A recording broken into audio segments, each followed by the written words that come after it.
Muito bem, este é o Conexão Futura ao vivo aqui pelo seu canal Futura e também pela internet no nosso site que você já conhece, é o www.futura.org.br, que está aí na sua tela.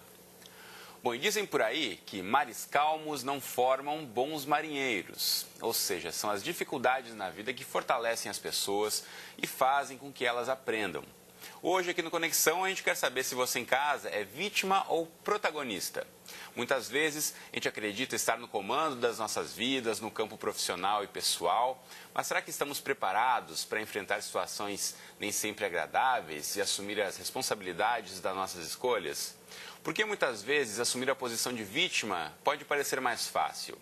No programa de hoje, a gente fala sobre como os resultados que temos na vida estão relacionados com o modo como nos vemos no mundo e também vamos discutir de que forma cada um de nós pode tentar mudar sua postura frente às adversidades da vida.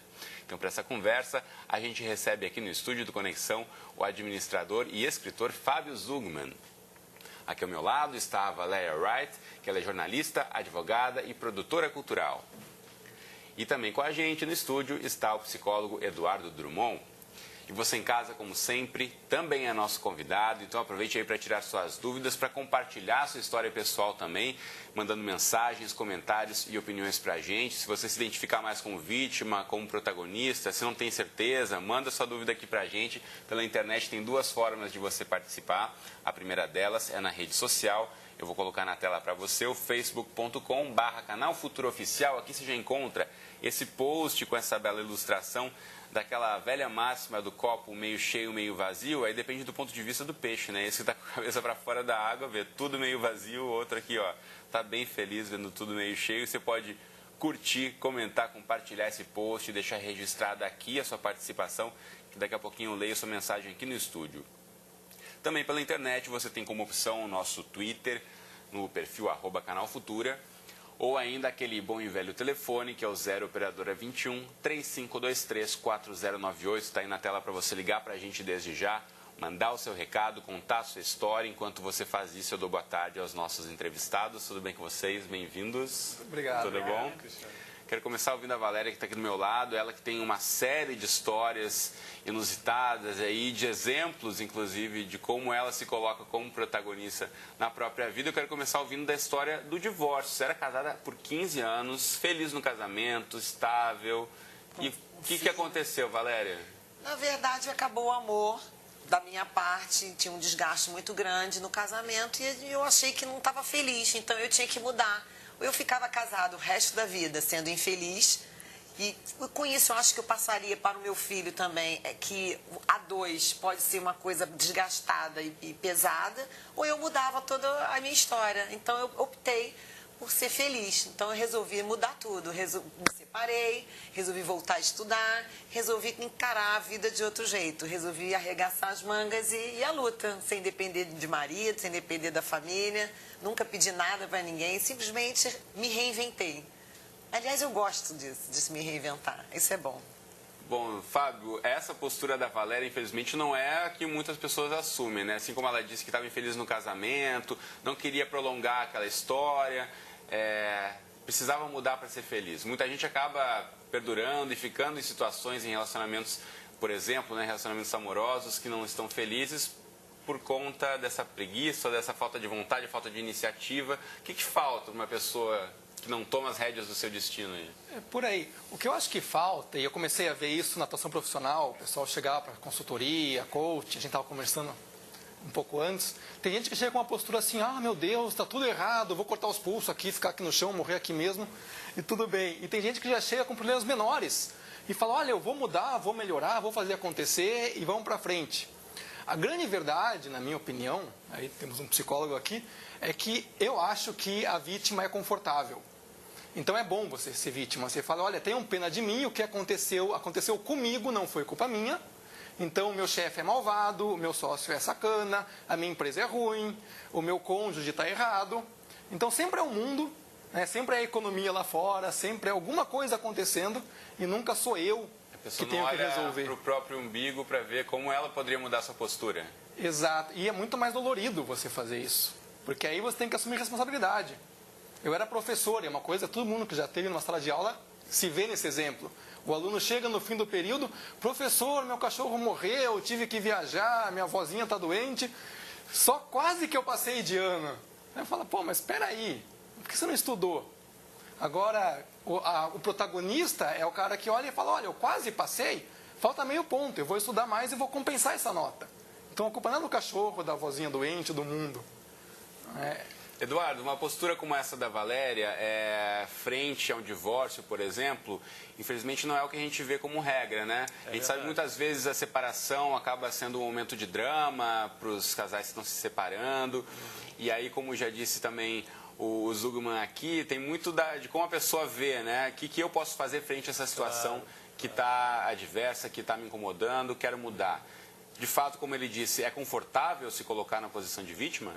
Então, em determinado momento, as pessoas se sentem confortáveis na posição de vítima, mesmo numa situação ruim, né? A Valéria é uma pessoa orientada à felicidade, né? Não é todo mundo que é orientado à felicidade como a Valéria, né? De aos 40 anos mudar e não que ela fosse totalmente infeliz, mas ela queria mais, né? Ela não queria... Ela queria ser mais feliz. Mais feliz ainda. E a maioria das pessoas não pensa dessa forma.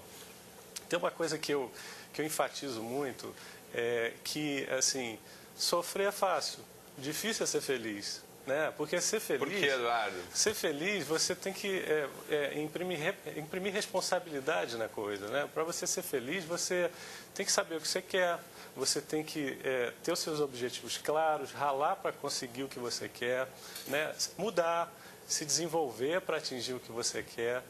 Então, muitas vezes, ser vítima é uma condição muito fácil. Está tudo muito ruim, o meu relacionamento está ruim, eu tô muito gorda, meu trabalho é horrível, meu chefe é maluco, eu tive uma infância, eu nasci na pobreza, meu pai era alcoólatra, eu sofri maus tratos na infância. Então, assim, vítima na vida, todo mundo vai ser vítima em algum momento da vida. Agora, vai depender com o que você vai fazer com isso. Se você vai continuar na condição de vítima, né? Porque você pode sair da condição de vítima, independente de qualquer coisa do teu passado. E aí, às vezes você não consegue sair sozinho, às vezes você precisa de ajuda, mas você consegue. Às vezes você não consegue tapar o estrago todo lá de trás, mas você consegue sempre melhorar. É querer, né?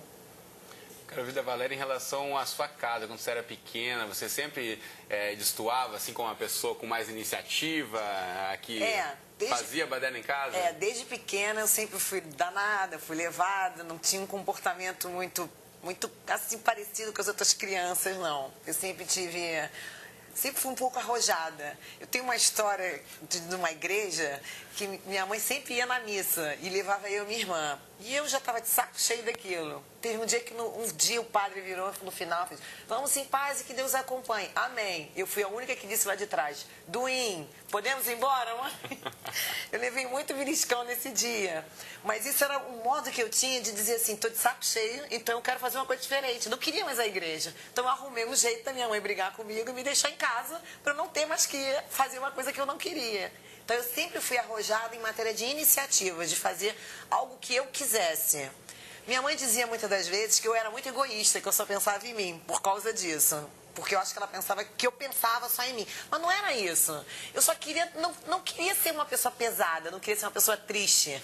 Eu usava um subterfúgio, que segundo o doutor Eduardo disse, anteriormente da gente entrar no ar, que era um modo de brincar, um modo lúdico da gente voltar a ser criança para poder sair um pouco da realidade.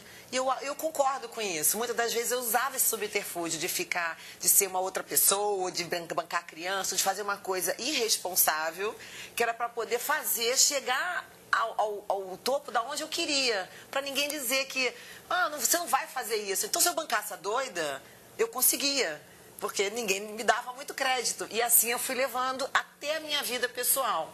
Na minha ruptura do casamento, quando eu disse que eu não queria, que foi um escândalo na família inteira, eu fiquei pensando, como eu vou dizer para o meu filho? Como é que eu vou dizer para ele? Qual é o exemplo que eu posso dar para ele dizendo: meu filho, você tem que ser feliz, você está na vida para ser feliz. Quantos anos ele tinha quando você 13. se separou? 13 anos. Como é que eu podia dizer? Entrando na adolescência. Como é que eu podia dizer, vai ser feliz, se eu não estava feliz?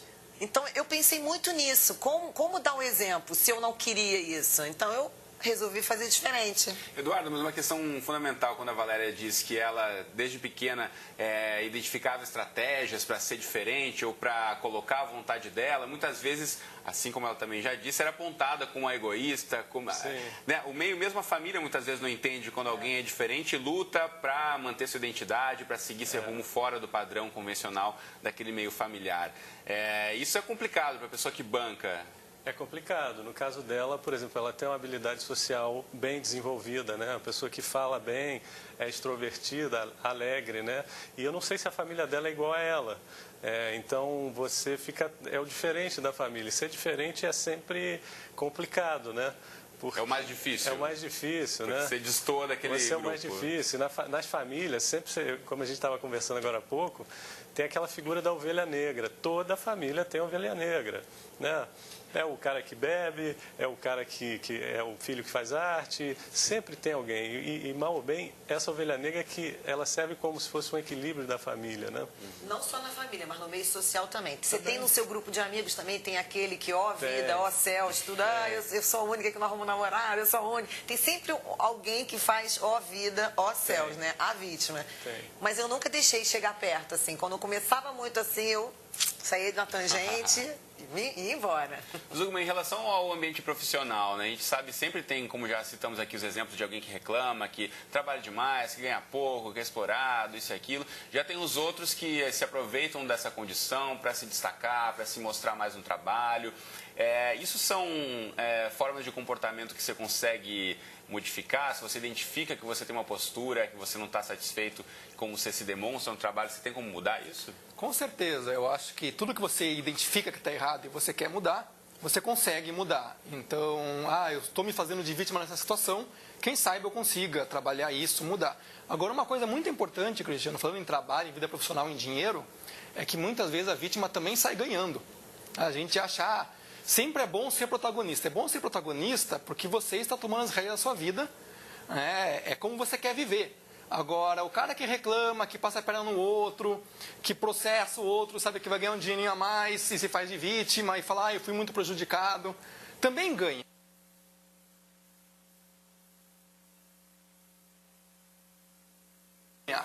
Você quer ser o protagonista da sua carreira, da sua empresa, do seu bolso, e assumir as rédeas, ou você quer ser sempre o cara que ganha um aumento? Porque esse aqui já ganhou, esse aqui já ganhou, então eu também quero. Dá ele para ele, tadinho. Então, eu acho que são modos diferentes de você conseguir o que você quer. É como você quer viver, na verdade.